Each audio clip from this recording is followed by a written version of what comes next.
입니다. 바쁘시겠지만 좋아요, 알람, 구독 한 번씩 꼭 부탁드립니다. 저에게 정말 큰 힘이 됩니다. 자, 오늘의 주제, 일본 가장 아픈 곳을 현재 한국이 제대로 파고들었다는 상황, 일본 반응 망연자실, 도쿄올림픽 IOC 방사능 안전 문제 전면 재검토, 그리고 삼성전자 또 세계 최초, 현재 미국이 대놓고 삼성을 제대로 밀어주고 있는 상황, 중국 화웨이 최고 기술은 삼성에게 밀린 듯, 이란 두 가지 주제로 여러분들과 한번 이야기를 해보도록 하겠습니다. 현재 한국이 일본의 가장 아픈 곳을 찔렀다는 이야기가 나오고 있습니다. 어제죠. 한국스포츠올림픽위원회 이기흥 회장은 카타르의 수도인 도하를 방문해서 월드비치게임과 국제올림픽위원회 협회 총회에 참석하고 있는데요. 그런데 이 자리에서 어제 수요일 IOC 대표인 토마스 바흐 회장과 만나 현재 일본 도쿄올림픽의 문제에 대해 광범위하게 논의를 했습니다. 그리고 이곳에서 바로 성과가 있었던 것입니다. 국제올림픽위원회 IOC 대장인 토마스 바흐 회장은 내년 열릴 도쿄올림픽에 앞서 방사능 관련 안전 문제를 잘 알고 그리고 인지하고 있으며 도쿄 방사능 올림픽에 대해 조사를 수행하겠다고 약속을 해버렸습니다. 그리고 이뿐만 아니라 회담을 통해 올림픽 기간 동안 공급될 수 있는 후쿠시마 지역의 농수산물 즉 식재료의 안전성에 대해서도 의견을 우리나라가 강력하게 전달을 했고 현재 미국, 러시아, 중국 등 세계적으로 이슈를 살 수 있는 경기 도중, 경기장 내 식민지 깃발 사용에 대해서도 이야기를 강력하게 전달했다고 밝혔는데요.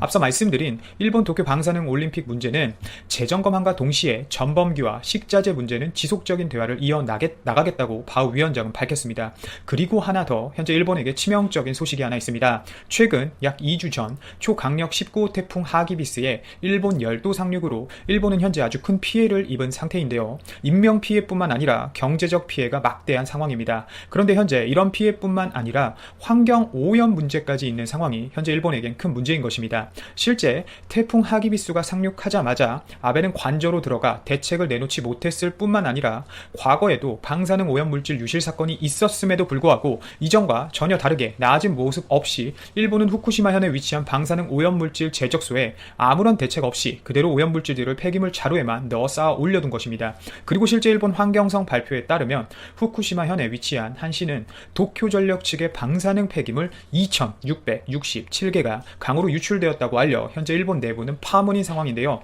2,667개가 강에 유출되었는데 다무라시는 그중 6개 정도밖에 회수를 하지 못했고 실제 회수를 한 자루에는 자루가 뜯어져 폐기물이 사라진 상황이며 나머지 자루는 수색 중이지만 수색이 난항인 상황이라고 밝혔습니다.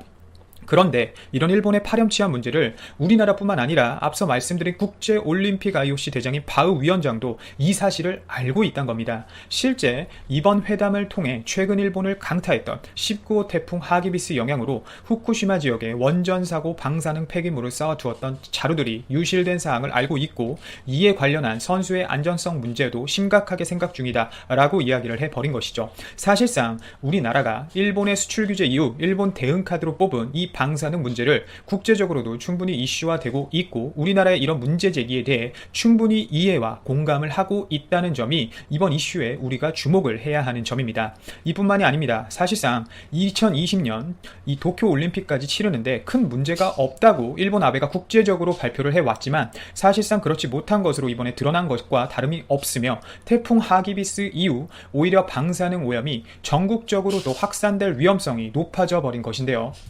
이번 일은 자연재해가 원인이라고 하지만 분명 시간과 돈을 투자해 일본이 유실을 막을 수 있었음에도 불구하고 그 책임을 망각하고 그 탓을 또 자연재해로 돌리고 있는 일본의 모습을 보았을 때 이 문제는 자연재해의 문제를 떠나서 자연재해 문제가 아니라 일본 본연의 중대한 책임이 있다는 것입니다.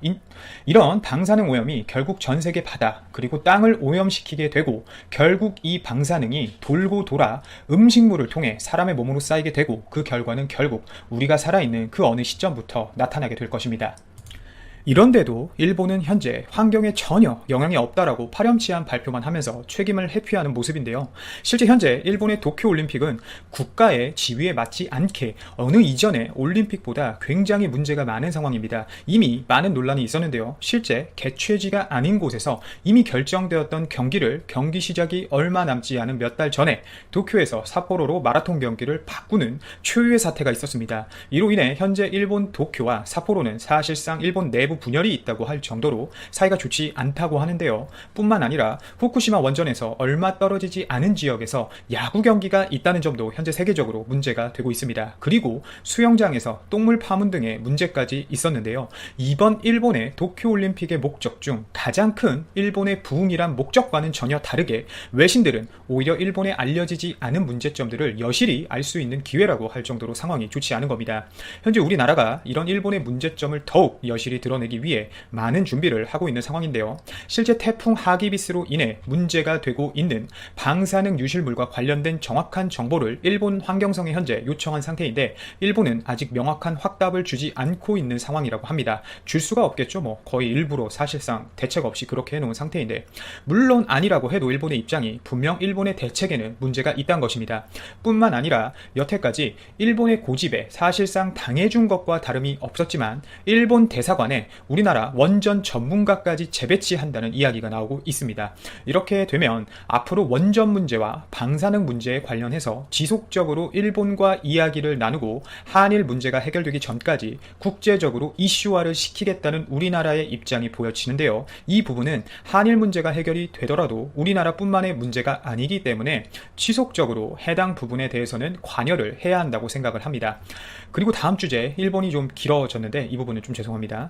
삼성전자가 또 세계 최초로 개발에 성공했습니다. 현재까지 개발된 5G 상용 기지국 중 가장 빠른 통신 속도를 지원하는 28GHz 대역 지원 5G 통합형 기지국을 업계 최초로 개발해 버린 것인데요. 특히 기존 제품들과는 다르게 무선 통신 유닛과 디지털 통신 유닛을 하나로 통합한 제품이기 때문에 다른 경쟁사 대비 무게를 최소화할 수 있고 또 28GHz 대역 지원 5G 반도체 칩까지 탑재할 수 있다고 하니 광 케이블 또한 필요가 없기 때문에 다른 경쟁사 제품 대비 좀 더 자유롭게 제품을 설치할 수 있는 이점이 있습니다. 이미 이 5G 통합형 기지국을 미국에 가장 먼저 상용 공급 중이라고 밝혔는데요. 국내에서도 사업자와 일정을 협의 중이며 추후 국내에서도 제품을 공급할 계획이라고 밝혔습니다. 어떻게 보면 국내보다 좀 더 빠르게 미국 시장을 장악하고 있다고 볼 수 있는데 이는 분명 중국 화웨이를 견제하는 미국의 전략 때문이라고 우리는 볼 수 있습니다. 물론 기술력이 바탕이 되어야 반사 이익도 올 수 있는 부분이기 때문에 사실상 삼성에게 있어선 현재가 절호의 기회인데요. 실제 5G 네트워크 장비 시장에서 삼성의 점유율은 현재 약 38% 정도 수준으로 기존 네트워크 장비 시장과 다르게 현재 세계 1위를 달리고 있습니다.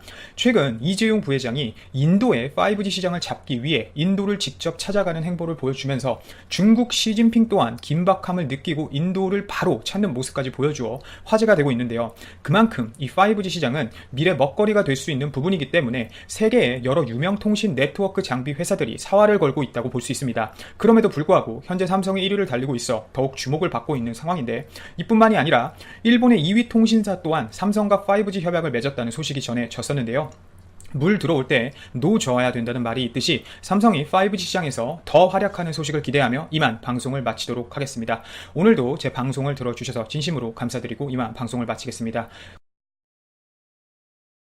가입자를 모았습니다. 이건 업계 전문가들은 물론 디즈니의 자체 예상 수치보다도 훨씬 높은 성적이었습니다. 이 소식에 다음날 디즈니 주가는 7%나 급등하였고 반대로 넷플릭스의 주가는 3% 하락한 상태로 장을 마감했습니다. 사실 디즈니 플러스는 런칭 시기 훨씬 이전부터 서서히 넷플릭스의 목을 조여왔습니다. 예를 들면 북미 시장은 넷플릭스에게 있어 고향이자 불과 얼마 전까지 거의 독점적 지위를 누려온 탄탄한 홈그라운드였습니다. 하지만 지난 몇 년 사이 두 명의 강력한 도전자가 나타났습니다. 바로 아마존과 훌루입니다. 그 중에서도 훌루는 넷플릭스에게 있어 가장 신경 쓰이는 도전자입니다. 훌루는 지난 2007년 유튜브와 넷플릭스를 견제하기 위해 미국의 대표 미디어 기업들인 디즈니와 폭스, 컴캐스트 그리고 타임워너가 힘을 합쳐 만든 일종의 전략적 거대 미디어 기업입니다. 말하자면 BMW와 벤츠 그리고 포르쉐가 함께 만든 자동차 회사 또는 오뚜기와 농심 그리고 팔도가 힘을 합쳐 만든 라면 회사 같은 겁니다. 이런 훌루에 있어 넷플릭스에게 지금 중요한 건 훌루의 가입자의 증가 속도가 최근 들어 엄청나게 빨라지고 있으며 그 증가 증가폭도 높아지고 있다는 점입니다. 현재 그 증가폭이 넷플릭스보다 2배나 높습니다. 참고로 1년 전에는 훌루의 가입자가 1,700만 명이었는데 올해는 그게 2,800만 명이나 되었습니다. 그건 넷플릭스의 미국 가입자 수의 절반이나 되는 엄청난 숫자입니다. 따라서 넷플릭스의 입장에서는 디즈니 플러스의 미국 시장 진출을 걱정해야 하기도 하지만 우선은 발등에 떨어진 커다란 불인 훌루 역시 커다란 걱정거리인 것입니다. 그런데 올해 놀라운 일이 벌어졌습니다. 그 두 가지 걱정거리가 하나로 합쳐져 더 큰 걱정거리가 된 것입니다. 지난 5월 디즈니와 컴캐스트는 거래에 합의를 하며 이제 디즈니가 훌루의 지분을 100% 가지게 된 것입니다. 이 때문에 이제 넷플릭스에게 있어 미국 시장은 더 이상 독점이 가능한 시장도 아니고 안전한 시장도 아닌 곳이 되어버렸습니다. 다급해진 넷플릭스는 해외 시장으로 눈을 돌립니다. 앞으로 미국에서 디즈니에게 빼앗길 시장 점유율을 만회하기 위해서는 새로운 큰 시장이 필요합니다. 그래서 찾은 곳이 바로 아시아입니다. 우선 아시아에서 제일 큰 중국으로 눈길을 보냅니다. 그런데 중국은 나라가 뭐가 좀 이상합니다. 나라에 유튜브도 없고 화장실에 문도 없습니다. 스트리밍 시장도 정부의 규제 때문에 중국 토종 기업들이 모두 장악하고 있는 상황이라 삐집고 들어갈 틈이 전혀 없습니다. 낙심한 넷플릭스는 중국 다음으로 인구가 많은 인도 시장으로 눈길을 돌립니다. 인도 시장은 뭐가 좋아 보입니다. 인도에는 스마트폰을 통해 TV와 영화 같은 컨텐츠를 시청하는 시청자가 무려 2억 5천만 명이나 있습니다. 게다가 유튜브 시장에서도 세계 탑10 채널 중 1위를 포함 무려 3개의 채널이 모두 인도 채널일 정도로 온라인 컨텐츠 시청이 이미 생활화된 아주 훌륭한 시장입니다. 그래서 인도 내수 시장은 그 자체로 글로벌일 정도로 넷플릭스에게는 거대한 미래의 먹거리입니다. 넷플릭스는 보다 깊숙이 인도 시장을 들여다봅니다. 여기도 문제가 있습니다. 핫스타라고 부르는 토종 기업이 무려 70%가 넘는 말도 안 되는 점유율로 시장을 이미 독점하고 있는 것입니다. 그래도 넷플릭스는 이렇게 생각했을 것입니다. 인도 시장이 워낙 크기 때문에 먼저 나머지 30%를 확보한 상태에서 현지화 전략으로 차차 점유율을 높여가거나 아니면 아예 핫스타를 인수하거나 제휴를 맺는 방식으로 인도 시장을 공략하면 아무리 북미 시장의 상당 부분을 디즈니에게 빼앗긴다고 해도 인도 시장을 차지하는 것으로 어느 정도 힘의 균형을 유지할 수 있을 거야 라고 말이죠. 그런데 또 한 번 놀라운 일이 벌어졌습니다. 올해 초 디즈니가 폭스를 인수해버린 것입니다. 인도의 핫스타는 미국 폭스의 자회사입니다. 그래서 이제 인도 시장의 70%를 독점하고 있는 핫스타 역시 디즈니의 소유가 되어버린 것입니다. No, God! No, God, please, no! No! No! No!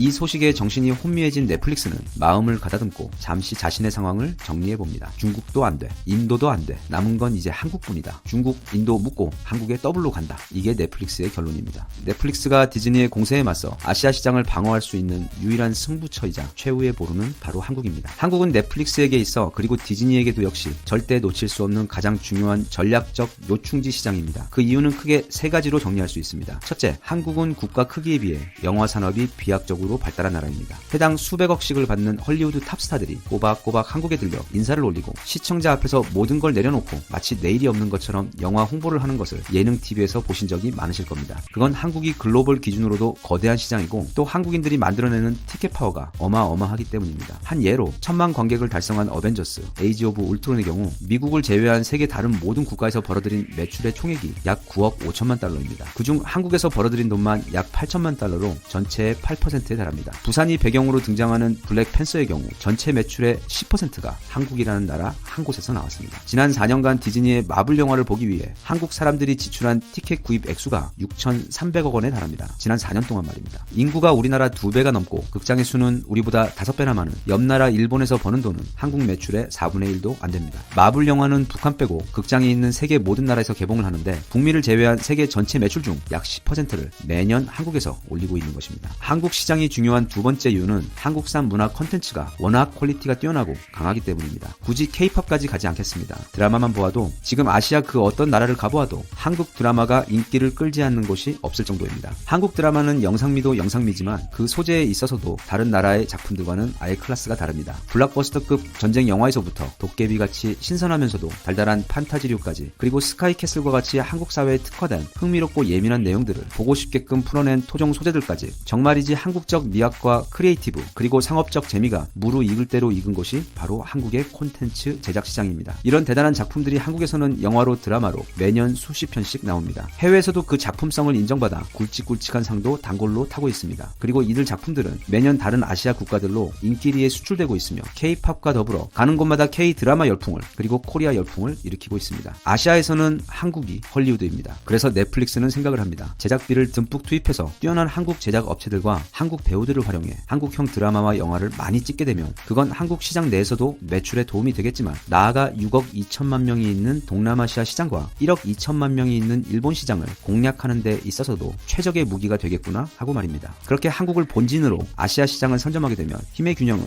넷플릭스에게 꽤 유리하게 돌아가게 될 수 있습니다. 바로 이것이 넷플릭스가 노리고 있는 아시아 승부 전략이자 한국 시장 선점 전략의 배경입니다. 또한 넷플릭스는 국내 스튜디오들과 일반적으로 9대1로 수익 배분을 하고 해외 판권은 전부 가져가는 내용으로 계약을 하는데 때문에 중국 시장을 직접 공략할 수는 없어도 한국에서 제작한 오리지널 컨텐츠에 대한 라이센스 판매로 상당히 큰 간접 매출을 올릴 수 있게 되어 한국 시장만 잡으면 중국 시장도 사정권 안에 들어오게 됩니다. 하지만 이런 사실을 너무도 잘 알고 있는 디즈니 역시 한국 시장을 넷플릭스에게 넘겨주지 않으려고 사력을 다할 것입니다. 단 디즈니의 한국 출시 계획이 당초보다 1년 늦어진 2021년으로 미뤄졌습니다. 그 이유는 바로 번역 때문이라고 합니다. 현재 한국에 있는 번역 인력을 모두 총동원한다고 해도 약 8,000편에 달하는 디즈니의 컨텐츠들을 모두 번역하는데 걸리는 시간이 1년이 훨씬 넘게 걸리기 때문입니다. 그래서 이미 진작에 번역 작업을 시작했지만 2021년이 되어야만 서비스를 시작할 수 있을 정도의 번역 작업이 완료될 수 있기 때문이라고 합니다. 참고로 넷플릭스 역시 한국 시장 진출 초기 번역 때문에 같은 어려움을 겪은 적이 있는데요. 그때 넷플릭스는 일정과 수량을 맞추기 위해 퀄리티가 현저히 떨어지는 번역 서비스 업체에도 번역 업무를 맡겨 초반 넷플릭스의 영화나 특히 미드의 경우 어이없는 번역들이 엄청나게 많았던 것으로 유명합니다. 한국 시장이 중요한 세 번째 이유는 바로 한국의 인터넷 환경과 스마트폰 보급률 때문입니다. 한국 시장은 넷플릭스와 같은 스트리밍 서비스 사업이 성공하기에 최적화된 전 세계에서 가장 훌륭한 초고속 인터넷망을 도처에 갖추고 있습니다. 우리나라 인터넷 환경이 얼마나 대단한지에 대해서는 굳이 설명하지 않겠습니다. 그건 우리 김연아님이 얼마나 스케이트를 잘 타는지 또 그 표현력은 얼마나 우아하고 뛰어난지 굳이 입 아프게 설명하는 것과 같기 때문에 생략하겠습니다. 넷플릭스 스트리밍 서비스가 설령 많은 가입자를 모을 수 있다고 해도 일부 개발도상국에서는 사업 운영에 애를 먹는 이유가 바로 끊김 현상 때문입니다. 한국은 지하철을 포함 도시 어디를 가든 거의 아무 카페나 들어가도 세계 최고 속도를 가진 와이파이가